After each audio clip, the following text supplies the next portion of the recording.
Animaux qui sont bichonnés et qui servent aux promenades dans les marais, sur la plage ou en forêt. Eh bien, les voilà nos fameux marais. Eh bien, à une époque un peu reculée quand même, ils appartenaient à des seigneurs qui n'étaient pas très tendres et qui s'appelaient les seigneurs de la Garnache. Ces seigneurs de la Garnache, tout simplement, savaient manier le sabre et l'épée pour calmer toute adversité. Non, mais je parle à Yanis. Les personnes qui étaient contre leur avis étaient fendues en deux, tout simplement dans les meilleurs propos. Donc ces seigneurs, sentant aussi leur fin prochaine, parce que comme tout le monde, ils prennent de l'âge, ont été voir les moines de l'abbaye Blanche qui se trouvent à côté, et leur ont proposé un marché.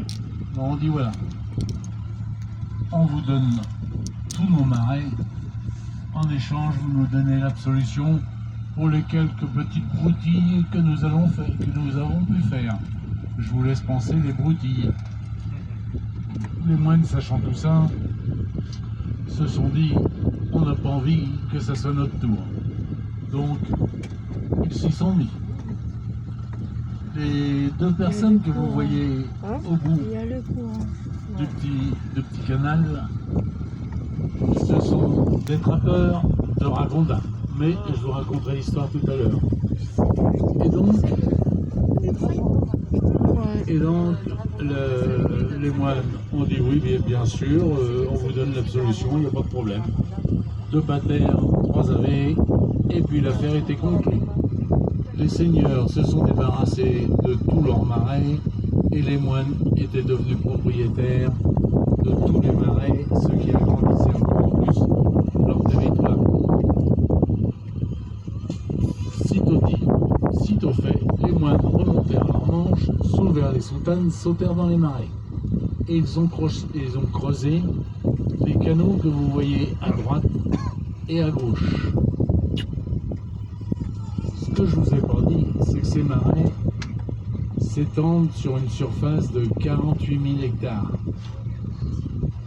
48 000 hectares, si vous êtes comme moi, on ne s'imagine pas ce que ça représente. Eh bien, vous allez mieux vous rendre compte, 48 000 hectares, c'est le sud de la Vendée jusqu'au Pays de Loire.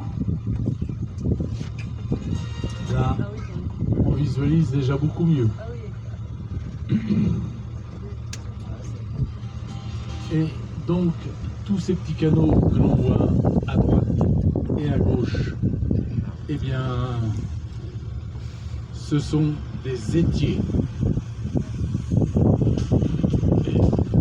Regarde les gens qui sont là. J'ai vu.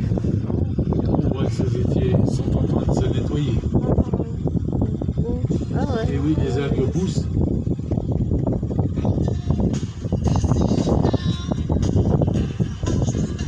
Et ces étiers sont tous relayés les uns aux autres. Ce qui a provoqué, eh bien, le marais a rempli ces étiers. Les moines étant des gens loin des têtes, on fait à côté de Saint-Hilaire une grande écluse. Et quand la marée est basse, ils ouvrent les écluses et les étiers se vident. Quand la marée remonte, on ferme les écluses, les étiers se remplissent de nouveau. Et ainsi de suite, ça a duré quand même quelques temps, pour pas dire des années. Les marais se sont asséchés et ils sont comme vous voyez actuellement. C'est-à-dire qu'ils sont devenus humides et très fertiles. On arrive à y faire 2 récoltes par an.